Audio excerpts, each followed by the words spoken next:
ચણા પુલાવ, સેવ ખમણી ને પરાઠા ખાઈને આજે તો દિવસ પૂરો કરી નાખ્યો. હે guys, welcome back to my new vlog. તો આજે તમારો ભાઈ નીકળવાનો છે ગોધરા જવા માટે.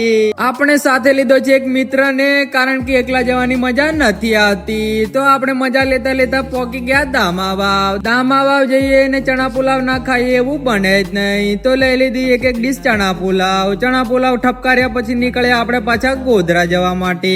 રસ્તામાં મળે આપણને સીએનજી ની ઓવરટેક મારતાની સાથે પહોંચી ગયા આપણે ગોધરા પહોંચી ગયા. તે ખુશીમાં લાગી છે થોડી ભૂખ, તો લઈ આવ્યા આપણે સેવ ખમણી ઠપકાર્યા પછી ગયા આપણે ડાંગર વેચવા માટે. ડાંગર વેચાઈ ગઈ એટલે નીકળ્યા આપણે પેટ્રોલ પંપ પર ગયા. એટલે ફરી લાગી થોડી ભૂખ, તો ગયા આપણે પરાઠા ખાવા માટે. પરાઠા ખાઈને ફરી નીકળ્યા આપણે ઘરે આવવા માટે. તો આવી ગયા આપણે ઘરે. એની માને ધમાડું બહુ લાગ્યા. તો મળીએ કોઈ નવા ટોપિક સાથે. ત્યાં સુધી અલવિદા, બાય.